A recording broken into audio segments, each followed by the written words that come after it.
من يهده الله فلا مضل له ومن يضلل فلا هادي له وأشهد أن لا إله إلا الله وحده لا شريك له وأشهد أن محمدا عبده ورسوله أما بعد فإن خير الحديث كتاب الله وخير الهدي هدي محمد صلى الله عليه وسلم وشر الأمور محدثاتها وكل محدثة بدعة كل بدعة ضلالة وكل ضلالة في النار. اللهم صل على محمد وعلى آل محمد كما صليت على إبراهيم وعلى آل إبراهيم إنك حميد مجيد. اللهم بارك على محمد وعلى آل محمد كما باركت على إبراهيم وعلى آل إبراهيم إنك حميد مجيد. أعوذ بالله السميع العليم من الشيطان الرجيم.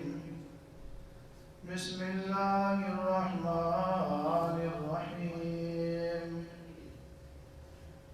ما يفعل الله بعذابكم إن شكرتم وآمنتم وكان الله شاكرا عليما.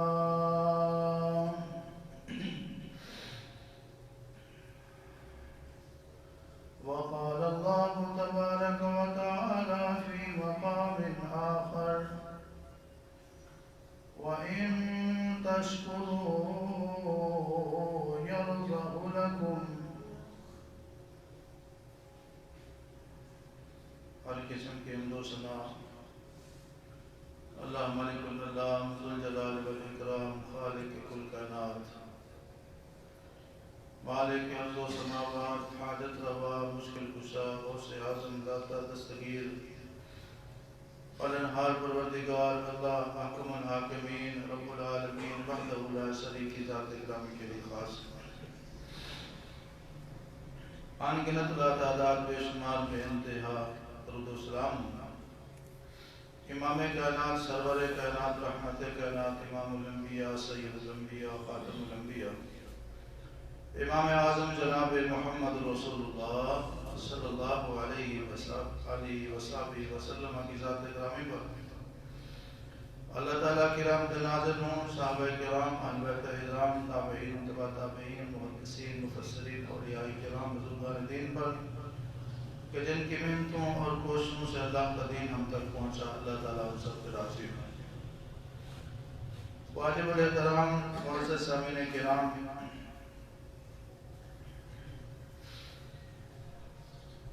آج کے خطبہ جمعہ کا موضوع یہ ہے کہ ہم اللہ تعالیٰ کو راضی کیسے کریں.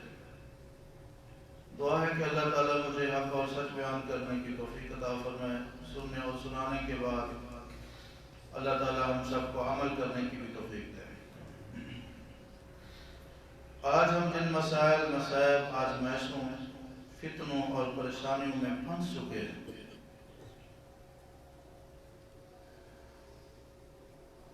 اس کے باقی اسباب اور وجوہات میں سے ایک سبب اور وجہ یہ بھی ہے کہ ہم نے اپنے گناہوں اور بدعمالیوں کی وجہ سے اپنے اللہ کو ناراض کر دیا،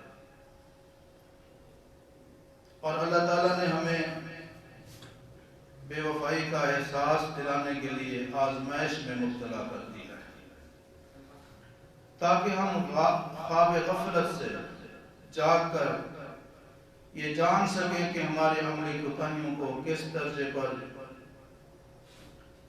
ہماری عملی کوتاہیاں کس درجے پہ پہنچ چکی ہیں اور ہم اللہ تعالیٰ کے احکامات کو کس قدر فراموش کر چکے ہیں۔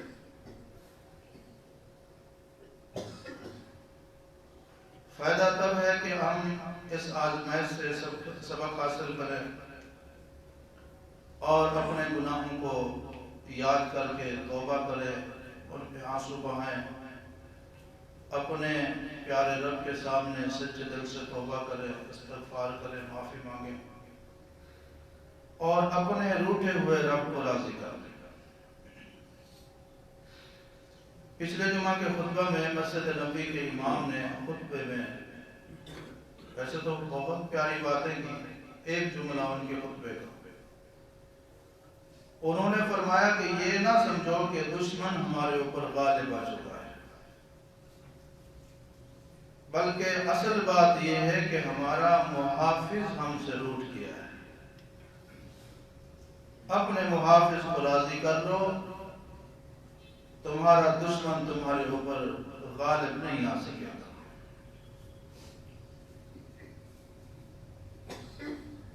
قرآن کریم میں اللہ رب العالمین فرماتے ہیں کہ اقترب للناس حسابهم وهم فی غفلۃ معرضون، لوگوں کے حساب کتاب کا وقت قریب آ چکا ہے اور وہ غفلت میں منہ پھیرے ہوئے ہیں۔ آج ہم اپنے معاشرے میں افراد کو جب دیکھتے ہیں تو اکثریت کی یہی حالت ہے،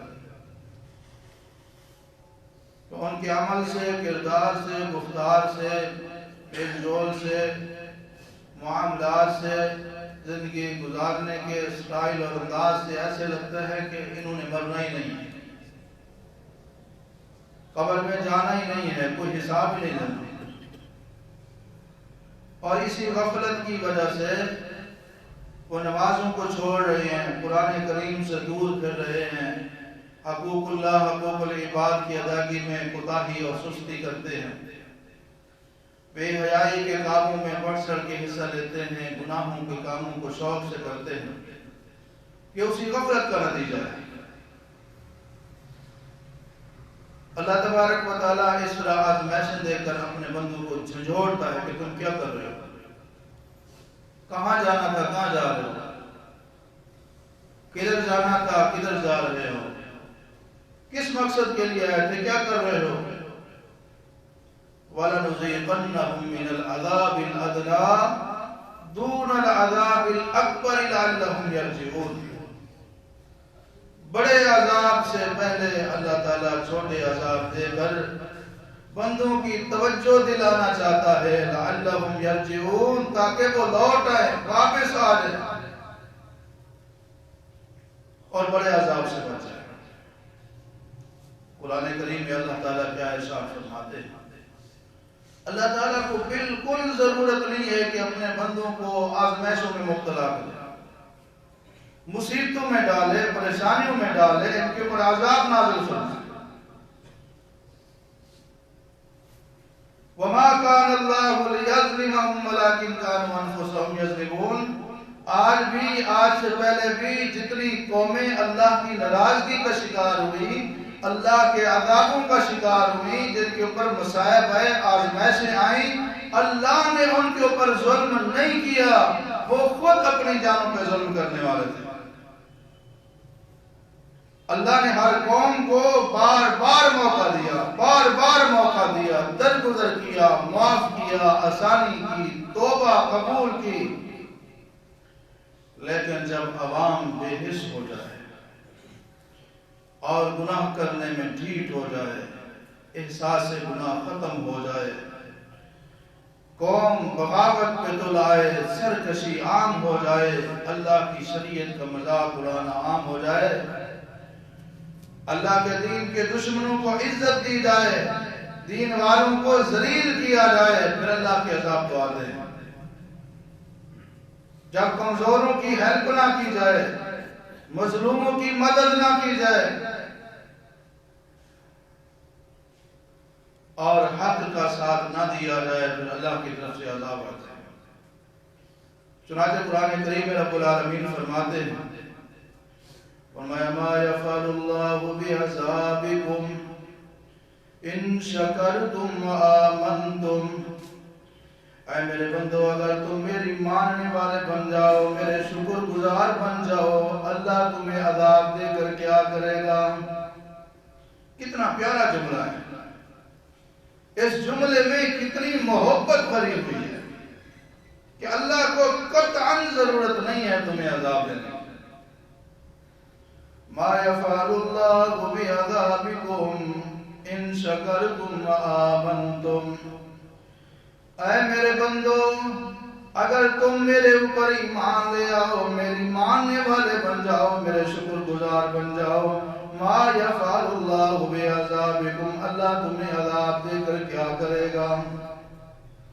وَكَانَ اللَّهُ شَاكِرًا عَلِيمًا، فرمایا اللہ کی ذات تو سب کچھ جاننے والی بھی ہے اور نیکی کرنے والوں کے لیے بڑی قدردان بھی ہے۔ ایسے اعمال جن کی وجہ سے ہم اللہ کو راضی کر سکتے ہیں، آئیے میں آپ کے سامنے قرآن و سنت کی روشنی میں بتاتا ہوں کہ وہ اعمال کریں تاکہ ہمارا روٹھا ہوا رب راضی ہو جائے، تاکہ ہماری اپنے محافظ سے صلح ہو جائے، راضی نامہ ہو جائے۔ پہلا عمل نماز کی پابندی۔ نماز کی پابندی عام دنوں میں بھی بہت ضروری ہے، لیکن چونکہ اب ہم ایک آزمائش سے گزر رہے ہیں، ان ایام میں نماز کا چھوڑنا عظیم نقصانات کا باعث بن سکتا ہے۔ ایک تو ہمارا رب پہلے بھی ناراض ہے، ہم اگر مزید اللہ کو ناراض کرنے کی کوشش کریں گے تو یہ مزید آفات، بلاؤں اور عذابوں کا باعث بن سکتا ہے، لہذا ان ایام میں خصوصی طور پر نماز کی پابندی کرنی چاہیے۔ امام الانبیاء جناب محمد رسول اللہ صلی اللہ علیہ وسلم نے ارشاد فرمایا 5 نمازیں ہیں جن کو اللہ نے اپنے بندوں کے اوپر فرض فرمایا ہے، جو بندہ ان کی ادائیگی وقت پر کرے گا، اچھی طرح وضو کرے گا، ان کے مقررہ اوقات کے اوپر ان کو پڑھے گا، رکوع بھی خشوع مکمل کرے گا، ایسے شخص کے لیے اللہ کا وعدہ ہے اللہ اس کو بخشش عطا فرما دے گا۔ اور جس بندے نے ایسے نہ کیا، نمازوں کی پابندی نہیں کی، وقت پر ادا نہیں کیا، خشوع خضوع رکوع کا خیال نہیں کیا، اللہ کے نبی صلی اللہ علیہ وسلم فرماتے ہیں ان شاء غفر له وان شاء عذبه، اس کے لیے اللہ کی طرف سے کوئی گارنٹی نہیں ہے، اللہ چاہے تو معاف کرے، چاہے تو اسے عذاب دے۔ عذاب سے محفوظ ہونے کے لیے نماز کی پابندی کریں، اللہ کی رضا کے لیے نماز کی پابندی کریں۔ دوسرا کام، تہجد کی نماز کا اہتمام کریں، رب راضی ہو جائے گا انشاءاللہ، کیونکہ امام الانبیاء جناب محمد رسول اللہ صلی اللہ علیہ وسلم نے فرمایا علیکم بقیام اللیل، لوگوں تہجد کی نماز کا اہتمام کیا کرو، کیونکہ تم سے پہلے جو نیک لوگ گزرے ان کی یہ عادت تھی۔ اس کے بعد آپ نے فرمایا قربۃ الی ربکم، جو بندہ تہجد کی نماز کا اہتمام کرتا ہے اس کو اللہ کا قرب نصیب ہوتا ہے، مغفرۃ للذنوب، اس کے گناہوں کو معاف کر دیا جاتا ہے، منہات للآثام، تہجد کی برکت سے اللہ تعالیٰ بندے کو گناہوں سے بچا لیتا ہے۔ اور فرمایا وَمَطْرَدَةٌ لِلدَّاعِيَ لِلْجَسَدِ، جتنی بھی جسمانی بیماریاں ہیں ان تمام جسمانی بیماریوں کا علاج رب العالمین نے تہجد کی نماز میں رکھا۔ تہجد کی نماز یہ جسمانی بیماریوں کا علاج ہے، اللہ نے اس میں شفا رکھی ہے۔ رب کو راضی کرنے کے لیے تہجد کی نماز کا اہتمام کریں۔ امام الانبیاء جناب محمد رسول اللہ صلی اللہ علیہ وسلم نے فرمایا کہ رب العالمین کا فرمان ہے کہ بندہ نوافل کے ذریعے مسلسل میری قربت حاصل کرنے کی کوشش کرتا رہتا ہے، یہاں تک کہ اللہ اکبر احبہ یا احبہ، اللہ فرماتے ہیں میں پھر اپنے بندے کے ساتھ خود محبت کرنے لگتا ہوں۔ تو رب کی ناراضگی کو دور کرنے کے لیے دوسرا طریقہ کیا ہے؟ تہجد کی نماز کا اہتمام کریں اور اس وقت دعا کریں عاجزی انکساری کے ساتھ رو رو کر کے گرا کے. اور جب آپ تہجد کی نماز کا اہتمام کریں گے سجدوں کی کثرت ہوگی, نوافل کی کثرت ہوگی, اللہ راضی ہو جائے گا, پریشانیاں دور ہو جائیں گی, آزمائشیں ٹل جائیں گی. تیسرا کام اللہ کو راضی کرنے کے لیے وہ یہ کہ قرآن کریم کی تلاوت کی جائے.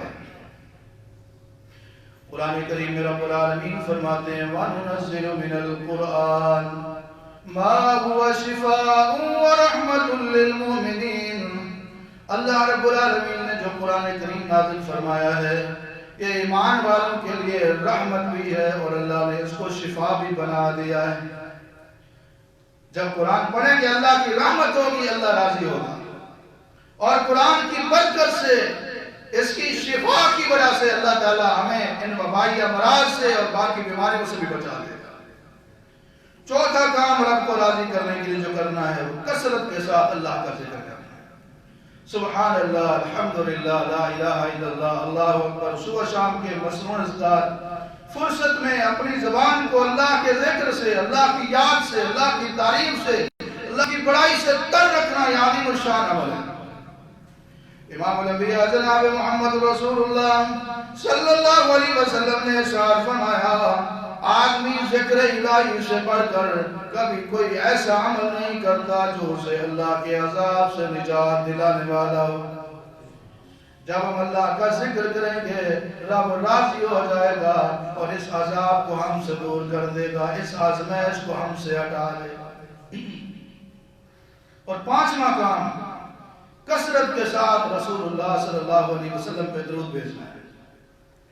عام حالات میں بھی درود پڑھنا چاہیے, خصوصی اہتمام کرنا چاہیے. ان دنوں میں بھی خصوصی طور پر درود پاک پڑھنے کا اہتمام کرنا. 10 بار پڑھیں, 100 بار پڑھیں, تعداد کو بڑھاتے جائیں, ہزاروں میں چلے جائیں. اس سے فائدہ کیا ہوگا؟ رب راضی ہو جائے گا, گناہ معاف ہو جائیں گے, پریشانی ختم ہو جائیں گی. امام الانبیاء جناب محمد رسول اللہ صلی اللہ علیہ وسلم کے پاس ایک آدمی آیا, یا رسول اللہ صلی اللہ علیہ وسلم میں جب دعا کرتا ہوں پہلے درود پڑھتا ہوں پھر دعا کرتا ہوں, میں اپنی دعا کا چوتھا حصہ درود پڑھوں گا, 3 حصے دعا کروں گا, ٹھیک ہے. آپ نے فرمایا اگر اس کو زیادہ کر لے تو تیرے لیے بہتر ہے. اس نے کہا یا رسول اللہ آدھا کر لوں گا, آدھی دعا مانگوں گا, آدھا درود پڑھوں گا, ٹھیک ہے. آپ نے فرمایا اس کو زیادہ کر لے, بہتر ہے. اس نے کہا یا رسول اللہ میں صرف درود ہی پڑھتا رہوں گا, دعا نہیں مانگوں گا. آپ علیہ السلام نے فرمایا اذن یغفر حمدک ویغفر لک ذنبک, اگر تو ایسے کرے گا اللہ تیرے گناہوں کو بھی معاف فرما دے گا اور تیرے غموں کو بھی تو سے دور فرما دے گا. کثرت کے ساتھ درود شریف پڑھیں, اس سے پریشانیاں دور ہوں گی, آزمائشوں سے نجات ملے گی اور گناہ بھی معاف نہیں. چھٹا کام یہ ہے کہ کثرت کے ساتھ دعا کیجیے, اللہ سے خوب دعا کیجیے, اللہ دعاؤں کو سننے والا ہے.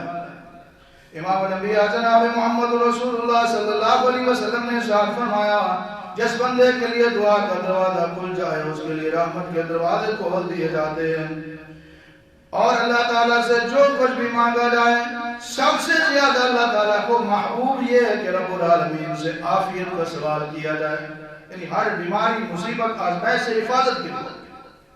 اور نبی علیہ السلام کا یہ فرمان ہے کہ اللہ سے جو بہتر سے بہتر چیز مانگنی ہے, دعاؤں میں سے جو سوال کیا جاتا ہے اللہ کو جو چیز پسند ہے وہ یہ ہے کہ بندہ کہے کہ یا اللہ مجھے صحت دے دے, مجھے تندرستی دے دے, مجھے عافیت دے دے, بیماریوں سے مجھے بچا دے, آفات سے بچا دے. تو اس کی یہ دعا کثرت کے ساتھ پڑھیں, اللہم انی اسألک العافیہ. کیا پڑھنا ہے؟ اللہم انی اسألک العافیہ, اے اللہ میں تو سے عافیت کا سوال کرتا ہوں. اور جب کثرت کے ساتھ دعا کریں گے اللہ رب العالمین راضی بھی ہوگا اور ہم سب کو عافیت بھی عطا فرمائے. 8واں کام ہے صدقہ کرنا. امام الانبیاء جناب محمد رسول اللہ صلی اللہ علیہ وسلم نے ارشاد فرمایا تم میں سے جو شخص اپنے بھائی کو فائدہ پہنچانے کی طاقت رکھتا ہے تو اسے چاہیے فائدہ پہنچائے. اس ایمرجنسی میں ان ہنگامی حالات میں لوگ پریشان ہیں، لوگوں کو ماسک کی ضرورت ہے، دیگر حفاظتی چیزوں کی ضرورت ہے، اور لاک ڈاؤن کی وجہ سے لوگوں کو راشن کی، کھانے پینے کی ضرورت ہے۔ لہذا اللہ کی رضا کے لیے صدقہ کیجئے، خیرات کیجئے، دیکھ کر ضرورت مند کو اس کی ضرورت پوری کیجئے اور اس کی خدمت کیجئے، مدد کیجئے۔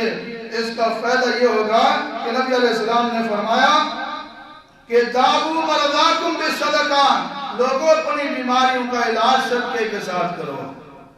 صدقے کی وجہ سے اللہ تعالیٰ اس آزمائش کو ہم سے دور کر دیں گے اور رب العالمین ہم سے راضی بھی ہو جائے گا۔ نواں کام یہ کرنا ہے کہ رزق حلال کو اپنائیں۔ رزق حلال نہ ہو، صحیح مسلم کی حدیث کے مطابق کہ بندہ اللہ رب العالمین کے گھر بیت اللہ شریف میں بھی جا کے دعا مانگتا ہے، وہاں سے بھی اس کو دھتکار دیا جاتا ہے، مطعمہ حرام مشربہ حرام ملبسہ حرام غذی بالحرام انا یستجاب لذالک، تیرا کھانا پینا سب کچھ حرام کا ہے، تیری دعا کیسے قبول ہے؟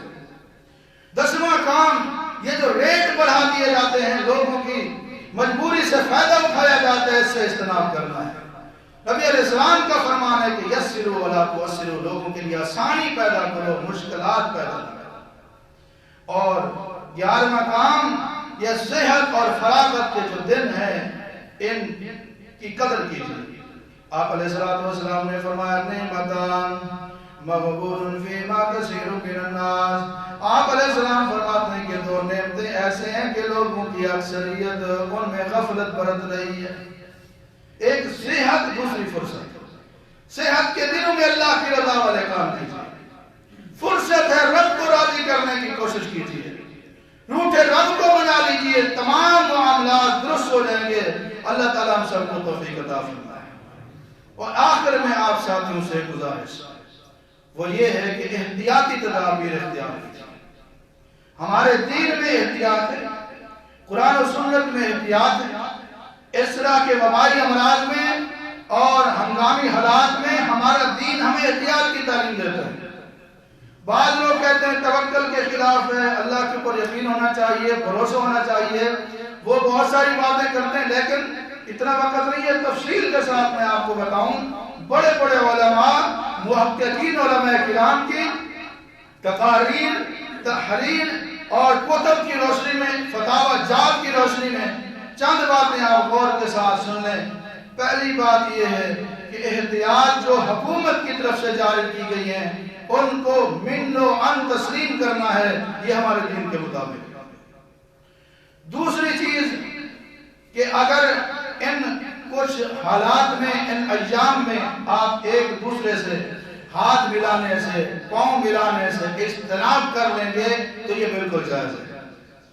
ان دنوں میں کیونکہ کوئی پتہ نہیں کہ اللہ کی طرف سے جو آزمائش آئی ہے ایک ایسا وائرس ہے، مجھے بھی پتہ نہیں کہ میں یہ وائرس لے کر پھر رہا ہوں، آپ کو بھی پتہ نہیں آپ میں سے کوئی بندہ یہ وائرس لے کے پھر رہا ہوں، کیونکہ یہ نظر تو نہیں آتا، اور ہماری وجہ سے دوسرے لوگوں کو یہ وائرس لگ جائے تو دوسروں کو ہماری وجہ سے نقصان پہنچے، اللہ کا دین اس کی اجازت نہیں دیتا۔ اس لیے میں نے پہلے جو بات کی علماء کرام محققین کے فیصلوں، فتووں، تحریر اور بیانات کی روشنی میں، ان حالات میں لوگوں کو چاہیے کہ نمازیں گھر میں ادا کریں، مسجدوں کو بند نہیں کرنا، صرف چند لوگ نماز پڑھنے کے لیے آ جائیں، لہذا زیادہ جو لوگ ہیں وہ گھروں میں رہیں اور اپنا وقت گھروں میں گزاریں اور فرض نماز بھی گھروں کے اندر ادا کریں۔ اگر گھر میں زیادہ افراد ہیں، 2-3 افراد ہیں، تو گھر میں نماز باجماعت ادا کریں، باہر نکلنے سے گریز کیا جائے، پبلک مقامات پر جانے سے احتیاط کریں، اور جب گھر سے باہر نکلتے ہیں تو ماسک چڑھا لیں، کوئی کپڑا لے لیں، اپنے چہرے کو چھپا لیں تاکہ باہر سے جو جراثیم ہے، گرد ہے، وہ ناک کے ذریعے آپ کو متاثر نہ کر سکے، اور آپ سانس کے ذریعے دوسروں کو تکلیف نہ دیں، دوسروں کے لیے آپ نقصان کا باعث نہ بنیں۔ ان احتیاطی تدابیر کو اختیار کرنا بہت ضروری ہے، اور زیادہ دیر اکٹھے نہ بیٹھیں، درمیان میں فاصلہ رکھیں، نماز میں بھی صف میں آپ فاصلہ رکھیں، اور ہاتھ ملانے سے، پاؤں ملانے سے اجتناب کریں۔ مرد بھی یہ بات نوٹ کر لیں اور عورتیں بھی اس چیز کا خیال کریں، کیونکہ یہ ایسا مرض ہے کہ پتہ نہیں چلتا، کئی دنوں کے بعد ظاہر ہوتا ہے۔ اللہ کی طرف سے ایسی آزمائش ہے، اور خاص طور پہ جو لوگ مسجد میں آتے ہیں ان کو اس چیز کا خاص اہتمام کرنا چاہیے، کیونکہ اگر کسی مسجد میں اس طرح کا واقعہ پیش آ گیا تو پھر کیا ہوگا؟ نتیجہ یہ نکلے گا مسجدوں کو تالے لگا دیے جائیں گے۔ اس وقت سے پہلے ہمیں احتیاطی تدابیر اختیار کرنی چاہیے۔ باہر سے آپ کوئی چیز لے کر آتے ہیں، اچھے طریقے سے اس کو دھوئیں اور صاف ستھرا دھونے کے بعد اس کو استعمال کریں۔ جو باہر سے شاپنگ بیگ میں آپ چیزیں لے کر آتے ہیں، گھر آ کر سامان نکال کر ان کو تلف کر دیں، ان کو ضائع کر دیں۔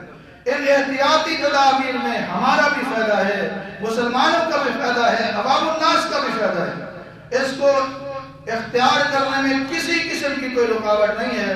اللہ سے دعا ہے کہ اللہ رب العالمین ہمارے اوپر رحمت فرمائے اور ہمارے لیے آسانیاں فرمائے۔ ایک مسئلے کی طرف نشاندہی کر دوں، یہ آج کل رات کو 10 بجے جو اذانیں دی جا رہی ہوتی ہیں، یہ رسول اللہ صلی اللہ علیہ وسلم سے بھی ثابت نہیں ہے، صحابہ کرام سے بھی ثابت نہیں ہے، لہذا یہ بدعت خاص ہے، خالص بدعت ہے، اس سے اجتناب کرنا چاہیے۔ اس طرح کے ہنگامی حالات میں رسول اللہ صلی اللہ علیہ وسلم سے قنوت نازلہ کا اہتمام کرنے کا ثبوت ملتا ہے، صحابہ سے بھی ثبوت ملتا ہے، اور انشاءاللہ آج ہم جمعہ کی آخری رکعت میں، دوسری رکعت میں رکوع کے بعد قنوت نازلہ بھی پڑھیں گے۔ اللہ سے دعا ہے اللہ تعالیٰ اس آزمائش کی گھڑی میں ہم سب کو سرخرو فرمائے اور ہر قسم کے وبائی امراض سے اللہ تعالیٰ ہم سب کو محفوظ فرمائے۔ وآخر دعوانا الحمدللہ رب العالمین۔